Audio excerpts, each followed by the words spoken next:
আল্লাহ সুবহানাহু ওয়া তাআলা বলছেন যে রমজান মাস আসতেছে, যে ইজা দাখালা শাহরু রমাদানা ফুতিহাত আবওয়াবুস সামাই, যে রমজান মাস চলে আসে, এই মাসের এত দাম, এই মাসের এত তাৎপর্য, এই মাসের এতই দাম যে রমজান মাস চলে এসেছে। আরে রমজান মাস আসার সঙ্গে সঙ্গে আল্লাহ সুবহানাহু ওয়া তাআলা আসমানের দরজা খুলে দেয়, ফেরেশতাদেরকে হুঁশিয়ারি করে বলে তোমরা আসমানের দরজা খুলে দাও, তোমরা জমিনের দরজা খুলে দাও। আল্লাহ সুবহানাহু ওয়া তাআলা এই অর্ডার দেয় রমজান মাস আওয়ার সঙ্গে সঙ্গে। সুবহানাল্লাহ। তারপরে শুধু এটাই নয়, রমজান মাস যখন চলে আসে তখন আল্লাহ সুবহানাহু ওয়া তাআলা বলে ফুতিহাত আবওয়াবুজ জান্নাহ, এবং জান্নাতের দরজাগুলো খুলে দাও। সুবহানাল্লাহ।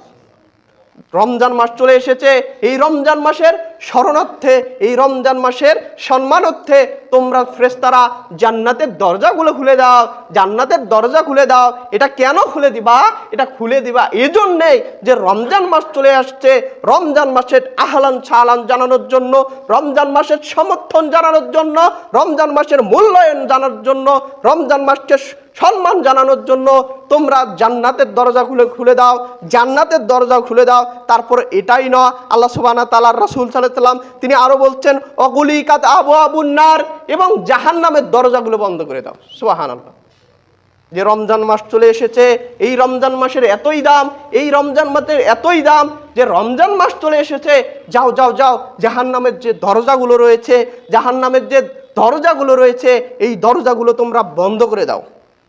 তারপরে এটাই নয়, আল্লাহ রাসূল সাল্লাল্লাহু আলাইহি সাল্লাম বলছে ওয়াসুলসুলাতিশ শায়াতিন, এবং শয়তানকে শৃঙ্খলাবদ্ধ করো এবং শয়তানকে বন্দী করো। সুবহানাল্লাহ। কেন বন্দী করবা? এজন্যই বন্দী করবা যে এমনই একটি মাস, এমনই একটি দিন আমাদের সামনে আসতেছে, রমজান মাস চলে আসছে। রমজান মাস আসার সঙ্গে সঙ্গে আমরা সকলেই জানি যে শয়তানকে বেঁধে রাখা হয়। জানি না কেন বেঁধে রাখা হয় বলেন তো?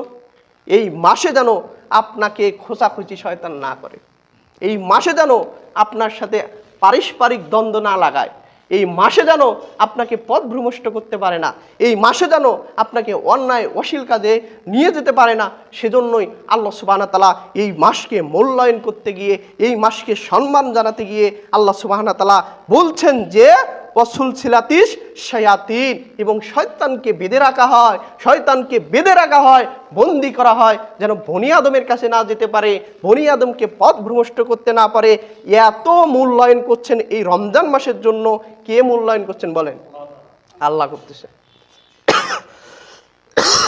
আল্লাহর মূল্যায়নটা যদি এরকম হয়, আমাদেরটা কিরকম হতে হবে বলেন? আল্লাহর প্রস্তুতি দেখেন, রমজান মাস আসতেছে, আল্লাহর প্রস্তুতি, আল্লাহ কতটা প্রস্তুতি নিচ্ছে। কি প্রস্তুতি? রমজান মাস চলে যাচ্ছে, রমজান মাস চলে যাচ্ছে, এই মাসের সম্মানার্থে আল্লাহ সুবহানাহু ওয়া তাআলা আসমান সমূহের দরজা খুলে দিচ্ছে। এই মাসের সম্মানার্থে, এই মাসের স্যালুট জানাতে আল্লাহ সুবহানাহু ওয়া তাআলা জান্নাত সমূহের দরজা খুলে দিচ্ছে। এই মাসের ওয়েলকাম জানানোর জন্য, এই মাসের সম্মান জানানোর জন্য আল্লাহ সুবহানাহু ওয়া তাআলা জাহান্নামের দরজা বন্ধ করে দিচ্ছে। এই মাসের সম্মান জানানোর জন্য আল্লাহ সুবহানাহু ওয়া তাআলা কি করছেন? শয়তানকে শৃঙ্খলাবদ্ধ রাখছেন, শয়তানকে বেঁধে রাখতেছেন। এই মাসের সম্মান জানানোর জন্য আল্লাহ সুবহানাহু ওয়া তাআলা ঘোষণা দিয়ে বলতেছেন, কি ঘোষণা দিয়ে বলতেছেন? ফুতিহাত আবওয়াবুস রাহমা, এবং এই মাসের রহমতের দরজাগুলো খুলে দাও। সুবহানাল্লাহ। যত রহমত রয়েছে, এই রহমতের যত দরজা রয়েছে, এই দরজাগুলো ফেরেশতারা তোমরা খুলে দাও। সুবহানাল্লাহ। এই হচ্ছে আল্লাহর সম্মান জানাচ্ছে এই রমজানে। যদি আমাদের রব, সেই রব্বে কারিম রমজানকে এভাবে সম্মান জানাতে পারে, এইভাবে মূল্যায়ন করতে পারে, আমরা তার বান্দা হয়ে, আমরা তার বান্দা হয়ে, দাস হয়ে কেমন মূল্যায়ন করতে পারি এই রমজানকে বলেন? আমাদের প্রস্তুতি কেমন থাকা উচিত বলেন? তাহলে আমরা যে রমজানের ভ্যালুটা আস্তে আস্তে হারিয়ে যাচ্ছি, সেটা আমরা নিজেরাও জানি না। দেখেন,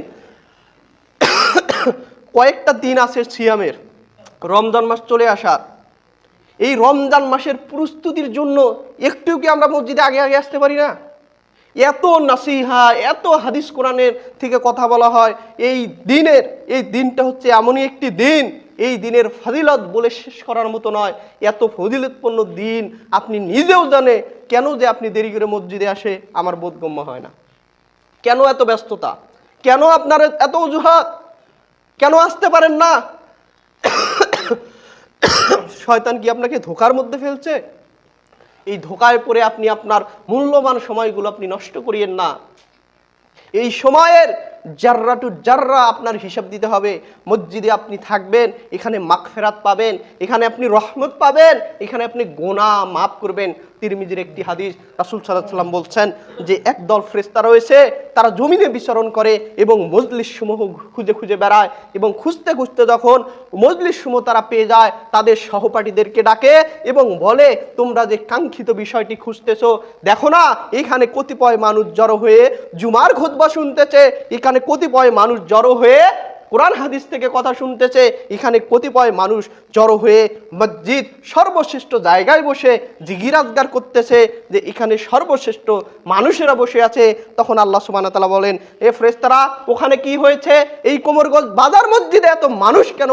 এখানে কি করে? ফেরেশতারা কিন্তু বলতেছেন, আল্লাহ সুবহানাহু ওয়া তাআলা জানেন বান্দারা কি করেন, তবে কৌতূহল বশতে, জানার আগ্রহ থেকে, ভালো লাগার আগ্রহ থেকে তিনি জিজ্ঞেস করে ফেরেশতারা কি করে।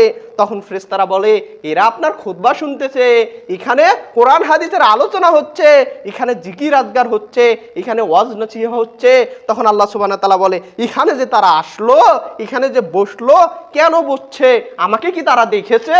আমাকে কি তারা স্বচক্ষে দেখেছে? ফেরেশতারা বলে, না, তারা তো দেখেনি। তারা এখানে কেন বসছে?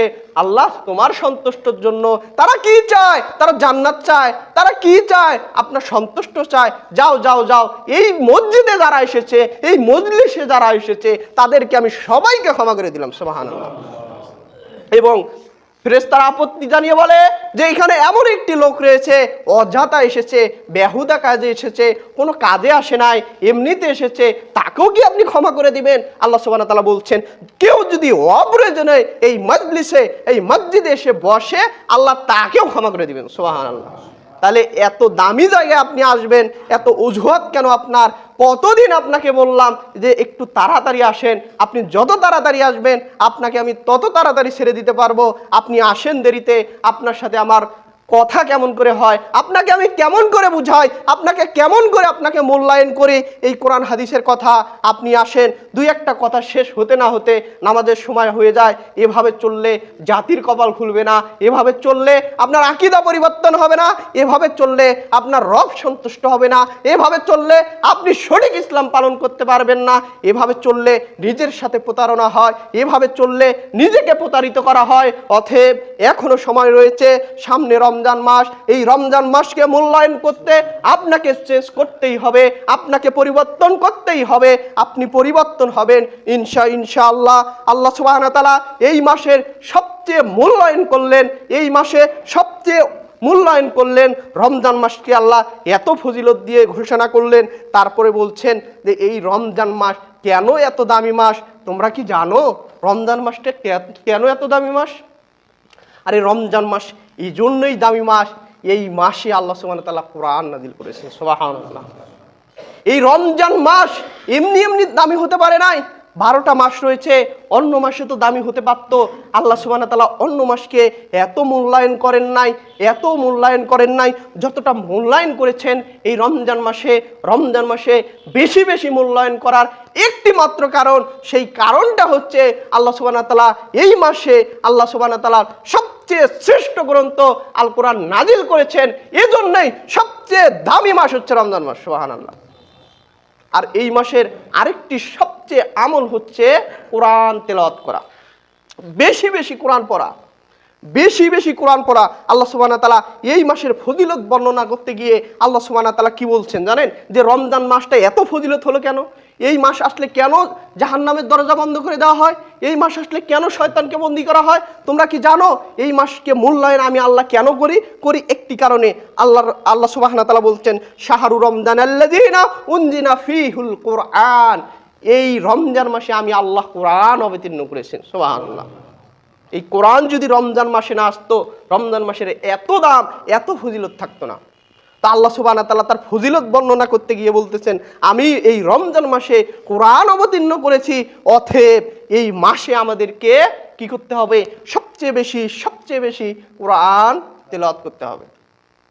কোরআন থেকে যদি আপনি গাফেল থাকেন তাহলে আপনি অন্ধকারে অটল গহ্বরে হারিয়ে যাবেন। কোরআন যার ভেতরে নাই তার জীবনটা হচ্ছে শূন্য জীবন।